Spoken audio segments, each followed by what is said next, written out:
Hello नमस्कार साथियों, स्वागत है आप सभी का हमारे इस एजुकेशनल यूट्यूब चैनल प्रयास पर।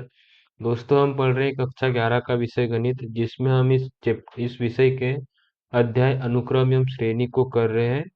इसमें इसकी एक क्लास हो चुकी है, उसमें हमने इसके बारे में बेसिक जानकारी को जान लिया है। अभी इस क्लास में हम गुणोत्तर माध्य के बारे में समझेंगे और इस गुणोत्तर श्रेणी और गुणोत्तर माध्य से संबंधित जितने भी क्वेश्चन हैं उन सब क्वेश्चन को करने का प्रयास करेंगे। ठीक है दोस्तों, तो शुरू करते हैं आज की हमारी इस क्लास को। तो समझते हैं हम गुणोत्तर माध्य। ठीक है दोस्तों, गुणोत्तर माध्य मतलब क्या होता है कि जैसे हमने पिछली क्लास में देखे थे कि जीपी मतलब क्या होता है। जीपी मतलब क्या बोले थे हमने? गुणोत्तर श्रेणी। ठीक है, जीपी मतलब क्या हुआ था कि गुणोत्तर श्रेणी। तो गुणोत्तर श्रेणी मतलब क्या होता है कि ऐसी श्रेणी के मतलब कुछ पद है। ठीक है, तो कुछ पदों में हम एक निश्चित संख्या का गुणा करते हैं। ठीक है, प्रत्येक पद में एक एक निश्चित संख्या का गुणा करके हम अगला पद को हम प्राप्त करते हैं। तो उसी को हम क्या बोलते हैं? गुणोत्तर श्रेणी। उससे जो प्राप्त होती है उसको हम क्या बोलते हैं? गुणोत्तर श्रेणी। ठीक है, तो गुणोत्तर माध्य मतलब क्या होता है?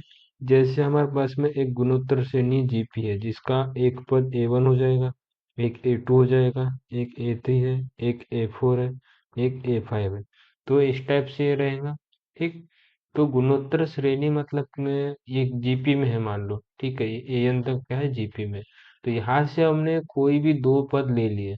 ठीक, तो इन दो पदों के बीच का अगर कोई तीसरा पद है, ठीक है, या फिर कोई जो पद है उसके आजू बाजू वाले जो पद रहेंगे, तो उन आजू बाजू वाले पदों के लिए जो बीच वाला पद है उसी को हम क्या बोलते हैं? उसका गुणोत्तर माध्य। ठीक है, या फिर यहाँ पे जैसे लिखा है कि दो धनात्मक संख्या a तथा b का गुणोत्तर माध्य संख्या करनी के अंदर में ए बी होगी। इसका मतलब क्या है दोस्तों? जैसे मान लेते हैं कि A1, A2, A3, A4, तो ये अपनी गुणोत्तर श्रेणी है एन तक। अगर ये गुणोत्तर श्रेणी है तो इसमें हमको पता है क्या होगा कि A2/A1 बराबर होगा किसके? A3/A2 के। ठीक है, यही चीज अपन यहाँ पे बोल रहे हैं। ठीक है, यहाँ कैसे बोल रहे हैं? देखो, इसका और इसका गुना करेंगे तो क्या हो जाएगा? A2 का स्क्वायर, और इसका और इसका गुना करेंगे तो क्या आएगा? A1 गुना A3। ठीक है, तो यहाँ से स्क्वायर को इधर लाएंगे तो क्या हो जाएगा? A1 गुना A3 का करने। ठीक है, इसका मान क्या हो जाएगा? A2 के बराबर। तो यही क्या है? अपना गुणोत्तर माध्य। ठीक है, मतलब दो संख्याओं के बीच वाली जो संख्या हो जाएगी इस श्रेणी में, उसको हम उन दोनों संख्याओं का क्या बोलेंगे? गुणोत्तर माध्य बोलेंगे। ठीक है, तो यही होता है अपना गुणोत्तर माध्य। जैसे यार 2 और 8 का गुणोत्तर माध्य क्या है? 4 है, क्योंकि इसको अगर लिखे तो 2, 4, 8 क्या हो जाएगा? एक गुणोत्तर श्रेणी बनाएंगे। जैसे 2 दूनी 4, 4 दूनी 8, तो बीच वाला जो है इन दोनों का क्या हो जाएगा? 4 जो है 8 और 2 का गुणोत्तर माध्य हो जाएगा, जैसे लिखा है यहाँ पे। ठीक है, तो इतना याद रखना है। दोस्तों, हमने पढ़े थे कि जैसे श्रेणी है अपनी, तो श्रेणी में हमने क्या देखे थे? समांतर माध्य। ठीक है, पिछली 10वीं में हमने देखे थे कि समांतर माध्य मतलब क्या होता है। जैसे दो पद है अपने पास में ए और बी, तो ए और बी में दो का भाग करो तो ये क्या होता था? समांतर माध्य। वैसे ये होता है गुणोत्तर माध्य। ठीक है, गुणोत्तर माध्य में हमने क्या देखे कि ए और बी का करनी कर दो तो ये क्या हो जाएगा? गुणोत्तर माध्य। ठीक है, इसको प्रदर्शित कर देते हैं हम एम से, इसको प्रदर्शित करते हैं हम जीएम से। तो इन दोनों में एक संबंध होता है दोस्तों। संबंध कैसे निकालते हैं? हम क्या करते हैं? ये समांतर माध्य में से गुणोत्तर माध्य को घटा देते हैं, मतलब ए एम माइनस क्या कर लेते हैं? G M. तो इसका मतलब क्या हो जाएगा? A+B/2 माइनस का करने के अंदर में ए बी। ठीक है, इसका गुना करेंगे तो क्या हो जाएगा? 2 1 का 2। ठीक है, इसमें क्या होगा? A+B माइनस करने के अंदर में 2AB। ठीक है, अब इसको हम क्या लिख सकते हैं? इसको क्या लिख सकते हैं? ये हो जाएगा AM-GM। ये किसके बराबर आएगा? ए को हम लिख सकते हैं करनी ए का वर्ग। ठीक है, बी को क्या लिख सकते हैं? करनी बी का वर्ग। और माइनस का क्या है? 2 करनी के अंदर में ए बी। तो यहाँ पे सर्वसमीकरण लग जाती है ए माइनस बी का वर्ग वाली, ठीक है। तो यहाँ से ए हो जाएगा कर्नीय और बी हो जाएगा कर्नीय बी, ये पूरे का वर्ग इसके रूप में आ जाएगा और बटे में दो। यही क्या है अपना A M minus G M, गुणोत्तर माध्य और समांतर माध्य में संबंध। ठीक है, तो ये याद रखना है, नहीं भी याद रखोगे तो चलेगा, इसको अपन निकाल सकते हैं। ठीक है, अब चलते हैं हम अपने क्वेश्चंस की ओर। जैसे क्वेश्चन है उदाहरण का 12, ये इम्पोर्टेंट क्वेश्चन है एग्जाम के पॉइंट ऑफ व्यू से। ठीक है, क्या बोल रहा है, ऐसी तीन संख्या ज्ञात कीजिए जिनको एक तथा 256 के बीच रखने पर प्राप्त अनुक्रम एक गुणोत्तर श्रेणी बन जाए। ठीक है, तो माना वे संख्याएं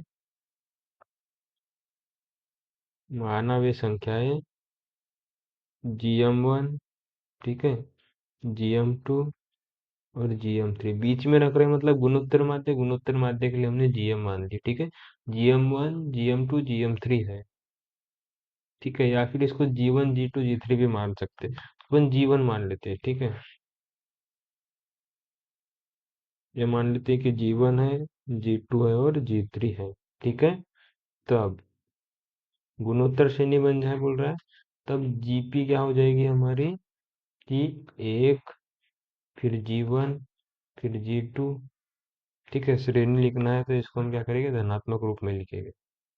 ठीक, एक धन G1 धन G2 धन G3 धन क्या हो जाएगा 256। ये क्या हो जाएगा हमारे, ये हो जाएगी हमारी जीपी। ठीक है, तो इस तरीके से अपने को मान के जीपी निकालना है। ठीक, अब हमको एक चीज पता है कि ये जो है श्रेणी है, अगर जीपी तो ये पहला पद, दूसरा पद, तीसरा पद, चौथा पद और ये पांचवा पद। ठीक है, तो अब हम लिखेंगे जीपी में। ठीक है, तब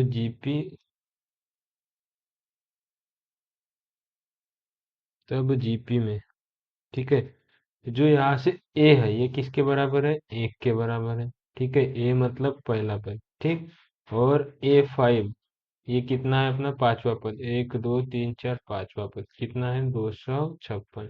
ठीक है, तो यहाँ से अगर A5 देखें, A5 किसके बराबर होता है, चूंकि A5 बराबर होता है AR⁴ के। यहाँ से हमको क्या समझ में आ रहा है कि AR⁴ किसके बराबर है, 256 के। ए का मान रखेंगे यहाँ, तो एक गुना R⁴ बराबर क्या हो जाएगा 256। ठीक है, अब यहाँ पे 256 को भी हम 4 की घात में कन्वर्ट करेंगे। ठीक है, इसका गुना करने में कितना आएगा, R⁴ अब 256 के गुणनखंड तोड़ना है अपने को। ठीक है, तो तोड़ो, 4 से भाग करेंगे, 4 छक 24, एक बच गया, 4 चौ 16। फिर 4 से भाग करेंगे, 4 एका 4 और फिर ये 4 छक 24। फिर 4 से भाग करेंगे, 4 चौ 16, फिर 4 से भाग करेंगे, 4 एका 4। ठीक है, 4 का कितने बार गुना हो रहा है, 4 बार, यानी यहाँ पे हम क्या बोल सकते हैं, 4 पर 4 की घात। ठीक है, तो ये 256 को हम क्या लिख सकते हैं, 4 पर 4 की घात। अब यहाँ से तुलना करेंगे, तो यहाँ से तुलना करने पे क्या आ रहा है अपने पास में, कि दोनों पर 4 की घात है, मतलब आर की जो वैल्यू है वो किसके बराबर है, 4 के बराबर है। तो ए और आर दोनों आ गए अपने, ए और आर जब दोनों आ गए तो अब क्या निकालेंगे, हम A2 निकालेंगे। A2 मतलब क्या होता है, G1। ठीक है, A2 बराबर है किसके, इसको उल्टा लिखते हैं। ठीक है, G1 क्या है अपना, A2 है, और A2 का मान किसके बराबर होता है, AR के। तो यहाँ से वैल्यू रखेंगे तो 1 गुना 4, यानी G1 क्या आ गया अपना, 4 आ गया। ठीक है, फिर ये G2 किसके बराबर है, A3 के, और A3 बराबर क्या होता है, AR²। तो यहाँ से A की वैल्यू 1 और 4 का वर्ग, यानी G2 की वैल्यू कितनी आ जाएगी, 16। ठीक है, G2 कितना आ गया हमारा,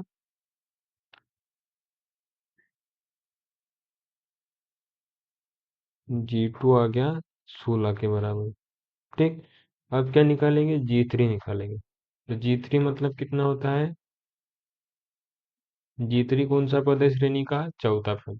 तो यहाँ से G3 बराबर क्या हो जाएगा? A4। और A4 की वैल्यू क्या होती है? AR cube.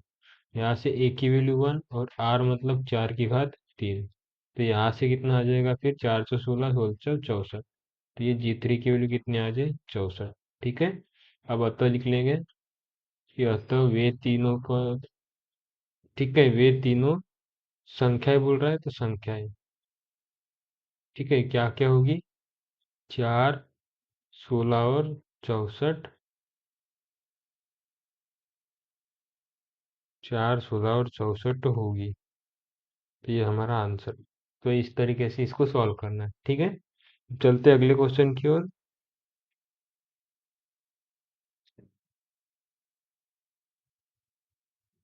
ठीक है, उदाहरण का 13, इसको कैसे हल करेंगे?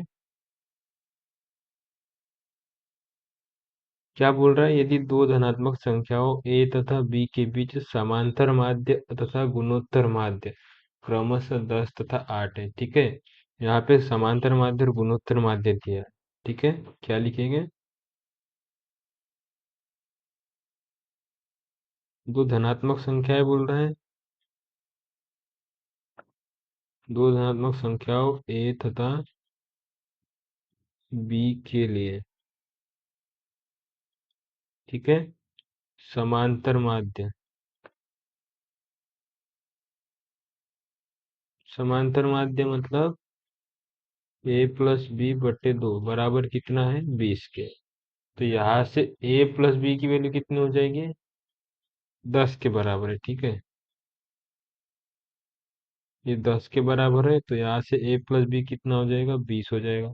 इसको समीकरण 1 मान लेते हैं। और क्या दिया है? गुणोत्तर माध्य। गुणोत्तर माध्य कितना दिया है? गुणोत्तर माध्य मतलब कर्णी ए बी का मान कितना है? 8 है। तो यहाँ से ए बी का मान कितना आ जाएगा? 8 का स्क्वायर, ठीक है। करनी इधर आके स्क्वायर में हो जाएगी। 8 का स्क्वायर कितना होता है? 64। तो ये हो जाएगा समीकरण 2, ठीक है। अब हमको ए और बी निकालना है, तो यहाँ पर हम क्या करेंगे? a+b वाली समीकरण आ गई, a-b वाली समीकरण को इसमें से हम निकालेंगे, ठीक है। a-b वाला समीकरण क्या होता है? चूंकि a-b का वर्ग बराबर क्या होता है? a का वर्ग, a का वर्ग प्लस बी का वर्ग माइनस का 2ab, ठीक है। अब ए का वर्ग और बी का वर्ग तो अपने पास में है नहीं, तो इसको a+b में कन्वर्ट करना पड़ेगा। तो उसके लिए क्या कर देंगे हम? यहाँ पे माइनस का प्लस का 4ab कर लेंगे, ठीक है। प्लस का 4ab करेंगे, प्लस का 4ab नहीं दोस्तों, यहाँ क्या करेंगे हम? प्लस का एक बार 2ab करेंगे और माइनस का एक बार 2ab करेंगे। प्लस और माइनस जीरो हो जाएगा, तो जीरो को तो हम इसमें जोड़ सकते हैं, ठीक है। अब यहाँ से क्या होगा? ये प्लस वाला जो हो जाएगा पूरे वर्ग में बदल जाएगा। तो a+b का वर्ग और माइनस का दो ए बी क्या हो जाएगा? -4ab। अब यहाँ पे मान रखेंगे a+b की वैल्यू कितनी है? 20। तो 20 का वर्ग -4, ए बी का मान कितना है? 64। तो 64, ठीक है। यहाँ से अब क्या करेंगे? a-b की वैल्यू निकालेंगे, तो उसके लिए कैसा करेंगे? 20 का वर्ग कितना हो जाएगा? 400 -64 का गुना 4 से करेंगे तो 416 और 424 और एक 25, ठीक है, 256। इसको घटाएंगे, कितना आएगा ये? 400 में से 256 को घटाओ, 10 में से 6 गया 4, 9 में से 5 गया 4 और 3 में से 2 गया 1, 144, ठीक है। a-b का वर्ग मतलब 144। तो यहाँ से a-b अगर निकाले तो ये किसके आएगा? करनी का 144। करनी का 144 मतलब कितना है? 12, ठीक है। a-b की वैल्यू कितनी आ जाएगी? 12 के बराबर। इसको मान लो समीकरण 3। अब यहाँ पे हम क्या करेंगे? समीकरण 1 व 3 से, ठीक है। एक क्या है? a+b बराबर 20, b क्या है मतलब 3 क्या है? a-b बराबर 12। इसको जोड़ दो तो ये घट जाएंगे, जोड़ेंगे तो ए की वैल्यू कितनी हो जाएगी? 2a, और ये जोड़ेंगे तो कितना आएगा? 32। यहाँ से ए की वैल्यू कितनी आ जाएगी? 16 के बराबर। ठीक है। ए आ गया यहाँ पे 16। अब हमको क्या करना है, समीकरण में मान रखेंगे इसी भी एक समीकरण में, तो समीकरण एक से, ठीक है, समीकरण एक क्या है, ए प्लस बी बराबर 20, तो ए की वैल्यू 16 प्लस बी बराबर 20, तो यहाँ से बी की वैल्यू कितनी आ जाएगी, 4 के बराबर। तो ए और बी हमारे आ गए, ये अपने क्या हो जाएंगे, आंसर। ठीक है, तो चलते हैं अगले क्वेश्चन की ओर, इसको सॉल्व करना है।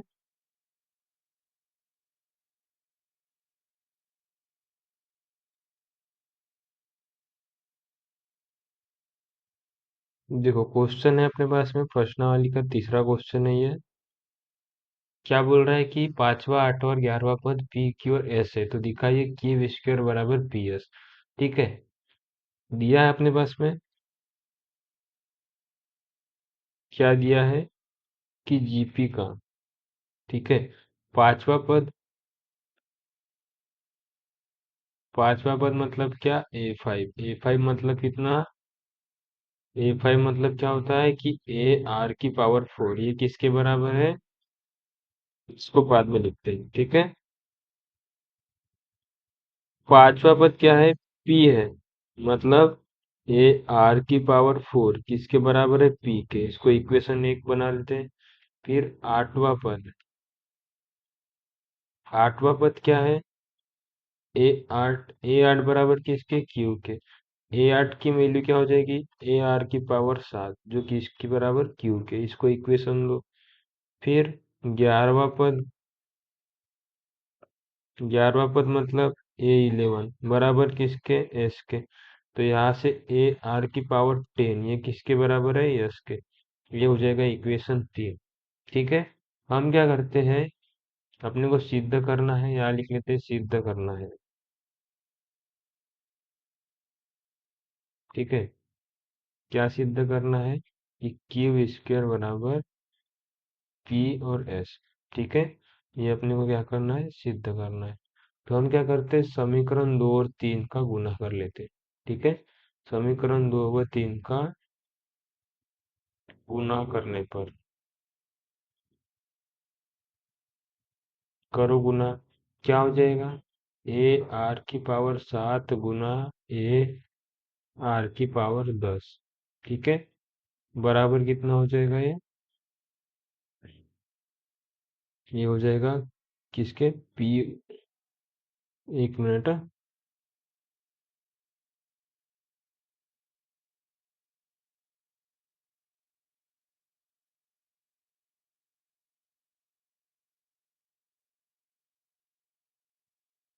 दोस्तों समीकरण एक और तीन का गुणा करते, ठीक है, दो और तीन का नहीं, एक और तीन का।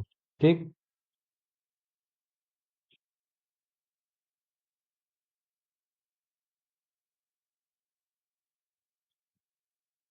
यहाँ करने दो मेरे को, एक, एक और तीन का गुणा करने पर, तो एक मतलब क्या हो जाएगा यहाँ पे, ए आर की घात 4। ठीक है, तो ए आर की घात 4 गुना ए आर की घात 10 बराबर किसके हो जाएगा, पी गुना एस के। ठीक है, यहाँ से फिर क्या होगा, ए पर 2 की घात, और आर पर क्या हो जाएगा, घातें जुड़ जाएगी, तो 10 और 4 14 की घात। ठीक है, गुना क्या हो जाएगा, पी गुना एस बराबर किसके होगा, पी गुना एस मतलब पी एस के। ठीक है,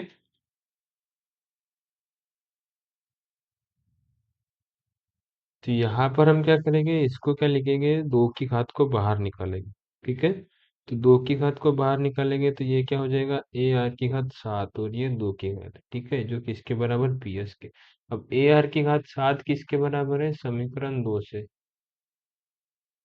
समीकरण 2 से ए आर की घात 7 मतलब क्यू, और वर्ग है तो क्यू का वर्ग बराबर किसके, पी एस के। ये आ गया हमारा, यही अपने को यहाँ करना है, सिद्ध करना है। ठीक है, यही अपना सिद्ध।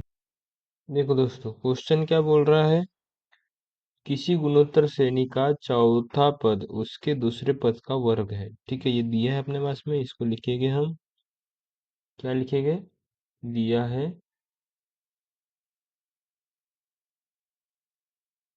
जीपी का चौथा पद यानी कि ए4 बराबर है किसके, दूसरे पद का वर्ग, ए2 का क्या है, वर्ग है। ठीक, तथा प्रथम पद यानी ए किसके बराबर है, -3 के। ठीक है, और क्या ज्ञात करना है, A7 अपने को ज्ञात करना है। ठीक है, अब एक चीज हमको पता है कि A2 बराबर क्या होता है, AR के, और A4 बराबर क्या होता है, AR⁻³ के। ठीक है, तो यहाँ से प्रश्नानुसार लिखेंगे, प्रश्नानुसार A2 और A4 की वैल्यू यहाँ पे रख देंगे। तो A4 की वैल्यू क्या है, AR⁻, ये बराबर है किसके, A2 का स्क्वायर। A2 का स्क्वायर मतलब AR का स्क्वायर। यहाँ से क्या आएगा, ए स्क्वायर और आर स्क्वायर। ठीक है, इज इक्वल टू क्या, AR का क्यूब। इसको सॉल्व करेंगे, तो सॉल्व करने के लिए क्या करेंगे, यहाँ पे हम वैल्यू पुट करेंगे। ठीक है, इसकी वैल्यू पुट करेंगे, ए की वैल्यू पुट करेंगे, तो यहाँ क्या हो जाएगा, -3, और ये आर का क्यूब इज इक्वल टू -3 का स्क्वायर और ये आर स्क्वायर। यहाँ से आर स्क्वायर से आर क्यूब पूरा मतलब 3 की घात 1 में बदल जाएगी। ठीक है, तो यहाँ क्या बचेगा, -3r, और ये कितना हो जाएगा, माइनस माइनस प्लस, 3×3 = 9। तो यहाँ से आर की वैल्यू कितनी आएंगी, ये -3 अपॉन में जाएगा, और इसको काटेगा तो कितना आएगा, -3।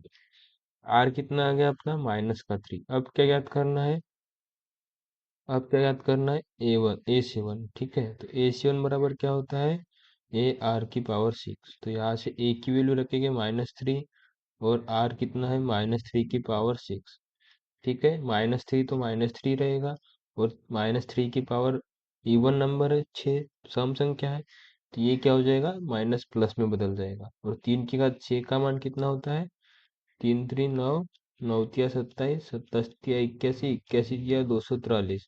कितने हो गए, 1 2 3 4 5, और एक और बच गया, यानी 243 × 3। तो यहाँ से 3×3 = 9, 312, और 3×3 = 1 7, 729। ठीक है, अब इसका गुना करेंगे तो कितना आएगा, 3×9 = 27 की 7, हासिल के 2, 3×6 = 8, और 3×7 = 21, और ये प्लस माइनस माइनस, तो ये हो जाएगा अपना A7।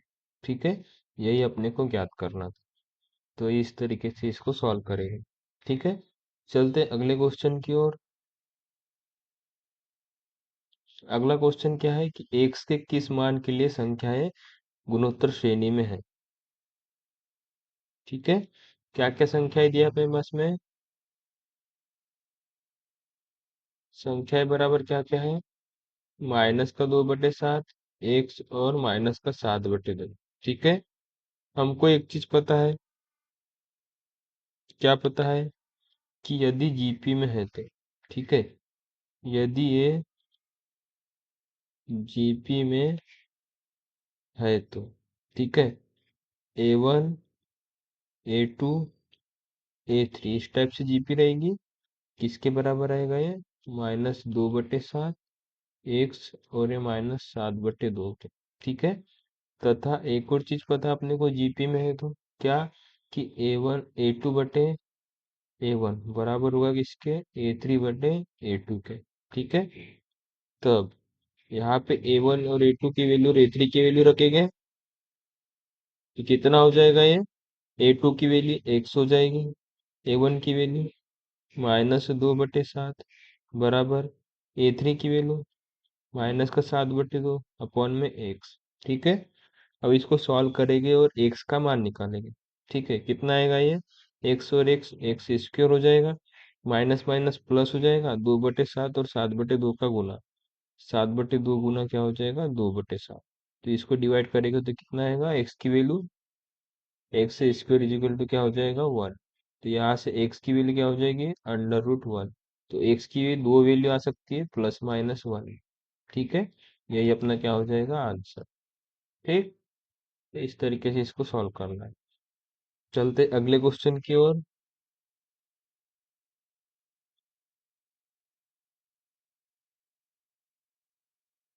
अगला क्वेश्चन क्या है दोस्तों, मान ज्ञात कीजिए बोल रहा है, अपने पास में एक समीशन के रूप में दिया है। ठीक है, क्या दिया है, कि समीशन के की जो वैल्यू है 1 से लेके कहाँ तक है, 11 तक, और ये 2 धन 3 की घात k है।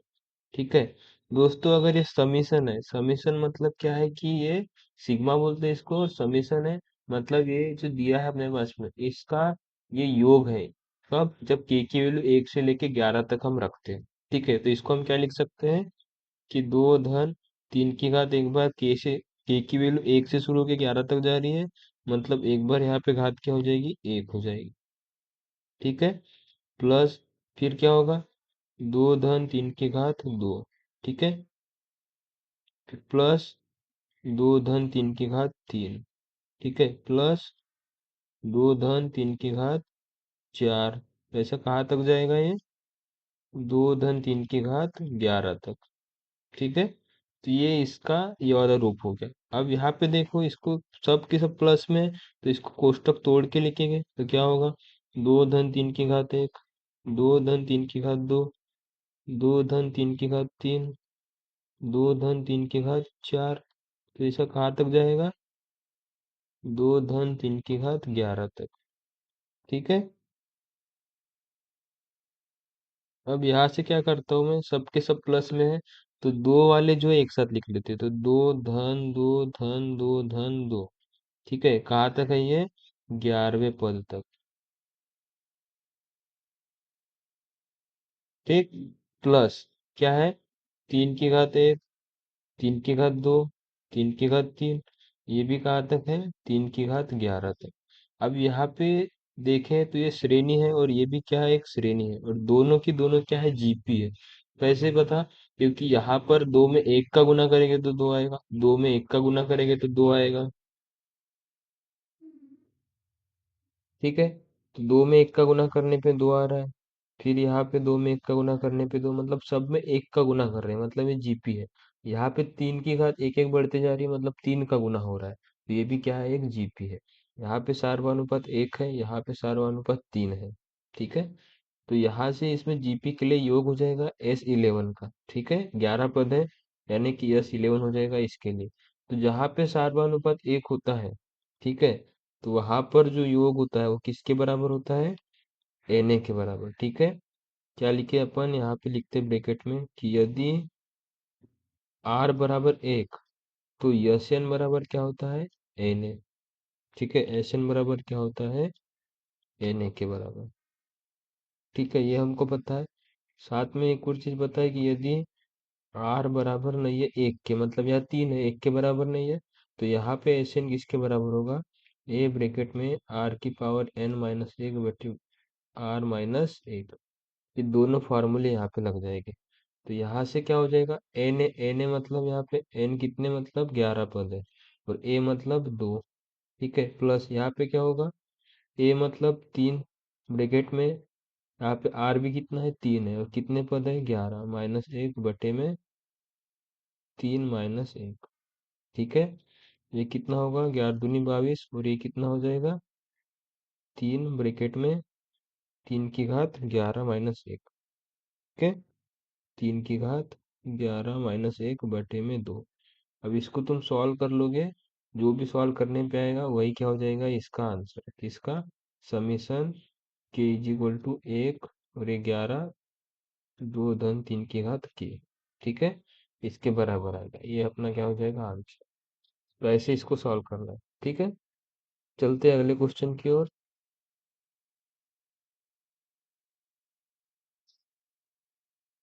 देखो दोस्तों, क्वेश्चन क्या है कि एक जीपी अपने पास में 3, 3 की घात 2, 3 की घात 3, तो कितने पद आवश्यक है, मतलब यहाँ पे पदों की संख्या निकालना है ताकि उनका योगफल 120 हो जाए। ठीक है, अपन लिख लेंगे यहाँ पे हल, दिया है लिखेंगे, दिया है। जीपी क्या है अपने पास में, 3 + 3 की घात 2 प्लस 3 की घात 3। ठीक है, या फिर कॉमा के रूप में भी लिख सकते हैं, कहाँ तक है ये अपने को नहीं पता। और साथ में क्या दिया है, एस एन बराबर 120 दिया है, और अपने को एन बराबर फाइंड करना है। ठीक है, तो प्रश्नानुसार हम क्या करेंगे, जीपी के लिए,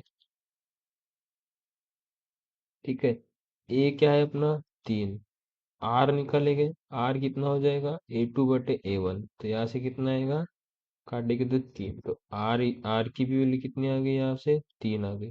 ठीक है, ये दोनों वैल्यू आ गई अपने पास में, ए और आर। अब क्या करेंगे, एस एन का फॉर्मूला लगाएंगे। एस एन बराबर क्या होता है, ए आर की पावर n-1 अपॉन में r-1। एसएन की वैल्यू रखेंगे कितना, 120। ए की वैल्यू कितनी है, 3। आर की वैल्यू भी कितनी है, 3। तो ये 3 की घात क्या हो जाएगी, n-1 बटे में r-1 मतलब 3-1। ठीक है, यहाँ पे कितना आएगा, 120 बराबर 3 ब्रैकेट में 3 की घात n-1 बटे में 2। ठीक है, इसको पक्षांतर करेंगे, क्या हो जाएगा, 3 से इसको काटेंगे तो 40 बार में कटेगा, और ये कितना हो जाएगा, 40 दूनी 80 बराबर, यहाँ क्या बचेगा, 3 की घात -1। ठीक है, अब माइनस का एक इधर लाएंगे तो क्या हो जाएगा, 80 के साथ में ये प्लस हो जाएगा। ठीक है, कितना आएगा, 3 की घात n बराबर 81। अब 81 की हम एलसीएम इसके गुणनफल तोड़ेंगे तो कितना आएगा, 3 से काटेंगे 27 बार में, 3 से काटेंगे 9 बार में, 3 से काटेंगे 3 बार में, 3 से काटेंगे 1 बार में, मतलब कितने तीन है यहाँ पे, 4। यानी 27 को हम क्या लिख सकते हैं, 3 की घात 4। तो यहाँ से तुलना करने पे n की वैल्यू क्या आ जाएगी, 4 के बराबर। ये अपना क्या हो जाएगा, आंसर। अतः लिख लेंगे, अतः हमें 4 पदों की आवश्यकता होगी। ठीक है, चलते हैं अगले क्वेश्चन की ओर। देखो दोस्तों, अगला क्वेश्चन क्या है कि यदि जीपी का चौथा, ठीक है, 10वां और 11वां पद एक्स वाई और जेड हो तो सिद्ध कीजिए एक्स वाई जेड गुणोत्तर श्रेणी में है। ठीक है, दिया है अपने पास में, क्या दिया है कि जीपी का, ठीक है, जीपी के लिए चौथा मतलब A4 बराबर क्या है, एक्स है। ठीक है, 10वां मतलब A10 बराबर क्या है, वाई है। और 16वां मतलब A16 बराबर क्या है, कि जेड है। ठीक, अब अपने को एक और चीज पता है कि, क्या पता है, क्योंकि A4 बराबर क्या होता है, AR⁴। ठीक है, A10 बराबर क्या होता है, AR⁴ और A16 बराबर क्या होता है, AR⁵। ये किसके बराबर है, एक्स के, ये वाई के, और ये जेड के। ठीक है,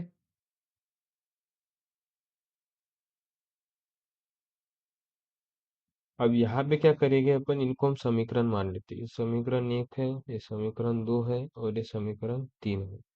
ठीक है, ऐसा हमको मान लेना। अब क्या करेंगे हम, जैसे ये क्वेश्चन था ऐसा वाला सेम वैसे ही करेंगे। यहाँ से क्या करेंगे, समीकरण 1 और 3 का गुना करेंगे। ठीक है, समीकरण 1 गुना समीकरण 3। तो यहाँ से क्या हो जाएगा, 1 गुना 3 मतलब AR⁴ गुना AR⁵। ठीक है, AR⁵ गुना AR⁵। ठीक है, इज इक्वल टू क्या हो जाएगा, एक्स गुना जेड।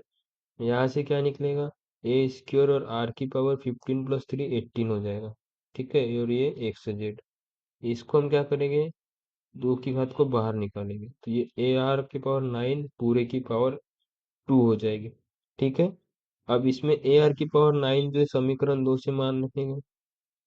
ठीक, समीकरण 2 से फिर क्या हो जाएगा ये, कि y² बराबर क्या हो जाएगा, एक्स जेड। ठीक है, इस तरीके से आगे अपना। और अगर ऐसा आता है तो हम क्या बोलते हैं कि ये जो y है ये क्या है, इनका गुणोत्तर माध्य है। और गुणोत्तर माध्य मतलब क्या होता है कि इनके बीच में आना चाहिए। ठीक है, तो देखो, चौथा पद है तो चौथा, पांचवा, छठवा, सातवां, आठवां, नौवां, 10वां। ठीक है, पांचवा, छठवा, सातवां, आठवां, नौवां, 10वां, 6 का गैप है। फिर इधर से 16 से वापस आएंगे तो 16, 15, 14, 13, 12, 11। ठीक है, 15, 14, 13, 12, 11, 10। तो ये भी 6 का गैप है, मतलब बीच में आ रहा है। तो बीच में आने के लिए है, मतलब हम क्या बोलेंगे, अतः एक्स वाई जेड जीपी में होंगे। ठीक है, यही अपना क्या हो जाएगा, सिद्ध हो जाएगा। तो ऐसे अपने को सिद्ध करना है। ठीक है, चलते हैं अगले क्वेश्चन की ओर। देखो दोस्तों, क्वेश्चन क्या है, दिखाइए कि अनुक्रम अपने पास में दिए हैं। ठीक है, तथा उनके संगत पदों के गुणनफल से बना अनुक्रम गुणोत्तर श्रेणी होता है। ठीक है, तो यहाँ लिख लेंगे अनुक्रम क्या क्या है। अनुक्रम हो जाएगा A R, A R square, कहाँ तक जा रहा है ये, ए आर की पावर एन माइनस वन। ठीक है, इसको समीकरण एक।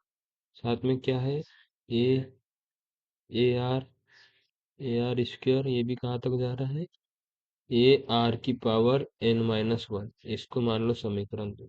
ठीक है, क्या करेंगे, संगत पदों का गुना करने पर, संगत पदों का गुना करने पर, संगत पद मतलब पहले पद का पहले पद से गुना, दूसरे पद का दूसरे पद से गुना।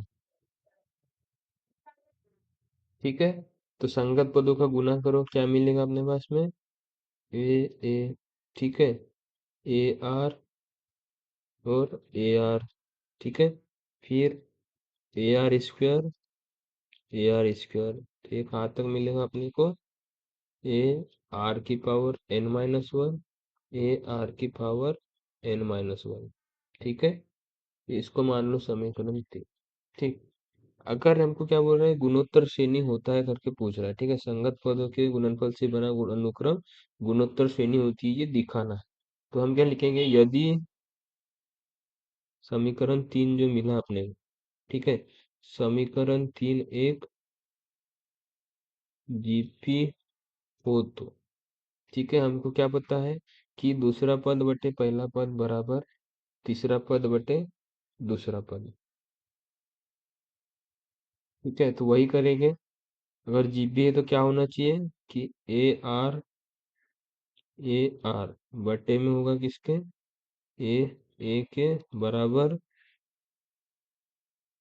A R square, A R square बटे किसके, ठीक है, ए आर और ए आर के। देखो अगर ये बराबर आ रहा है मतलब ये क्या है, जीपी है।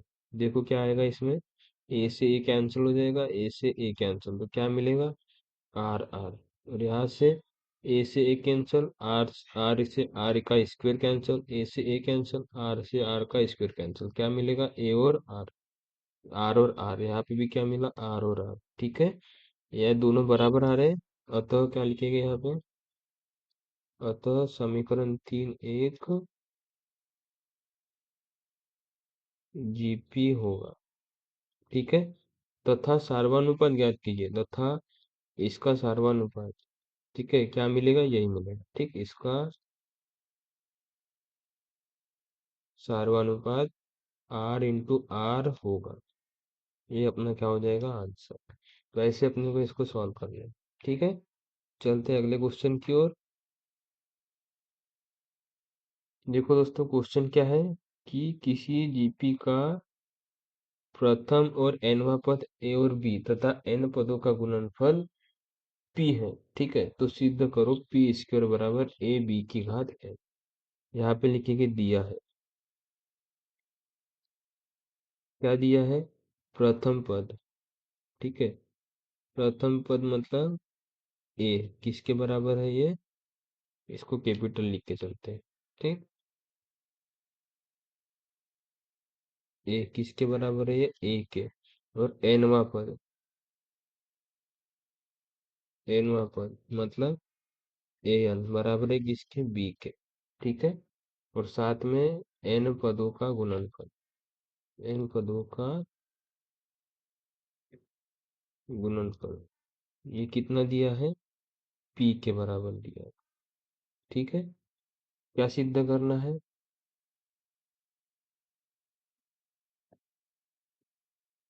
सिद्ध करना है पी स्क्वायर बराबर ए बी की घात एन। ठीक है, अब यहाँ पे प्रश्नानुसार चलेंगे हम। ठीक है, प्रथम पद क्या है इसका, ए है, और एनवा पद क्या है। ठीक है, ए एन बराबर क्या होता है, ए गुना आर की पावर एन माइनस वाई। ठीक है, या कैपिटल आर ही लिखते हैं हम, आर की पावर एन माइनस वन, तो ये किसके बराबर है, बी के बराबर है। ठीक है, ये हो जाएगा यहाँ से अपना एनवा पद। ठीक, अब यहाँ से हम क्या करेंगे, जीपी निकालेंगे। ठीक है, जीपी बराबर क्या हो जाएगा? जीपी बराबर मान लेते हैं अपन क्या होगा, ए होता है, फिर ए आर होता है, फिर ए आर स्क्वायर होता है, ठीक है, फिर ए आर क्यूब होता है, तो ये कहाँ तक जाता है, ए आर की पावर एन माइनस वन तक। ठीक है, तो इस तरीके से हमारी जीपी निकलती है। ठीक, अब प्रथम पद ए का मान दिया है ए, और बी का मान दिया है, मतलब एनवा पद का मान दिया है बी।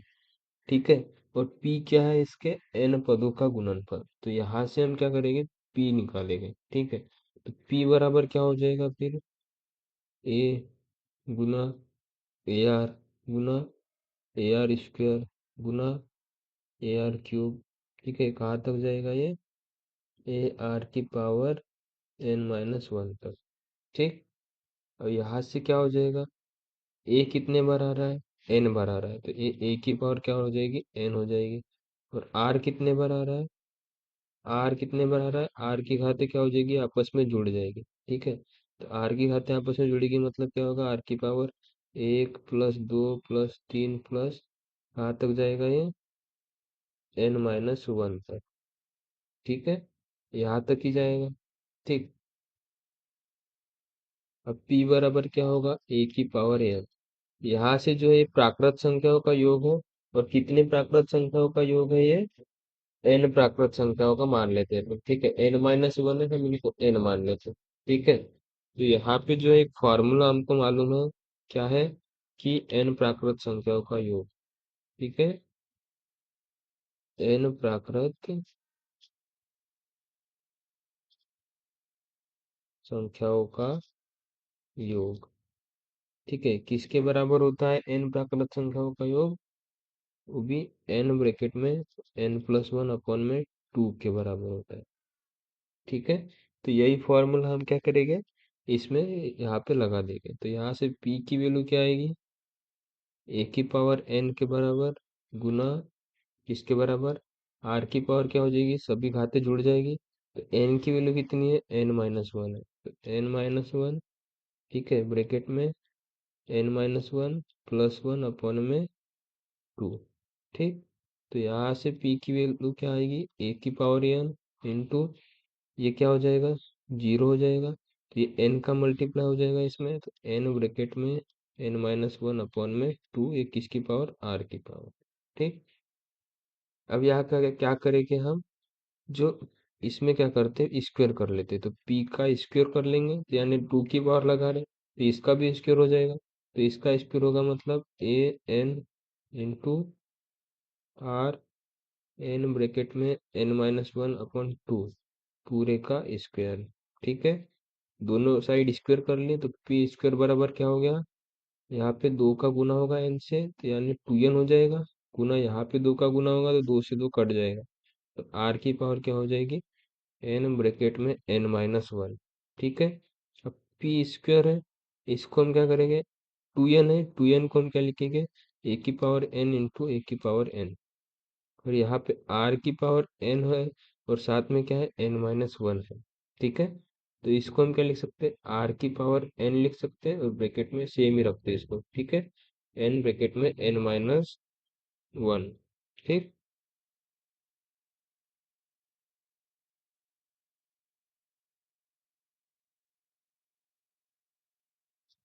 अब इसके आगे देखो दोस्तों कैसे सॉल्व करेंगे, ए एन ए की पावर n है, और यहाँ पे क्या है, a की पावर n r की पावर n माइनस वन। ठीक है, तो पूरे के हिस्से में इन दोनों में से हम क्या करेंगे, n की पावर को ऊपर निकालेंगे। ठीक है, तो यहाँ से क्या होगा, p की पावर ये स्क्वायर। ठीक है, ए एन जैसे का वैसा रहेगा, और ये जो ए आर की पावर है, इन दोनों में से हम क्या करेंगे, n को अलग निकालेंगे। ये क्या होगा, ए आर, n को अलग निकाल रहे हैं, तो n माइनस वन सेम रहेगा। ठीक है, अब पूरे की पावर क्या हो जाएगी, n। अब यहाँ से a की वैल्यू क्या है, इस कैपिटल ए की वैल्यू स्मॉल है, तो ये स्मॉल ए की पावर n, और A R N minus one क्या है, A R N minus one क्या है, बी है, तो यहाँ से क्या हो जाएगा, बी और उसकी पावर भी एन, तो ये दोनों की पावर एन है, तो पी स्क्वायर बराबर क्या आएगा, ए बी की पावर एन। यही अपने को क्या करना है, सिद्ध करना है। ठीक है, ये क्या हो जाएगा, अपना सिद्ध हो जाएगा, तो इससे इसको सॉल्व करना है। ठीक है, ठीक है दोस्तों, तो आज की क्लास के लिए इतना ही। अब मिलते हैं हम अगली क्लास में अगले क्वेश्चन के साथ में। ठीक है, तब तक के लिए बाय बाय।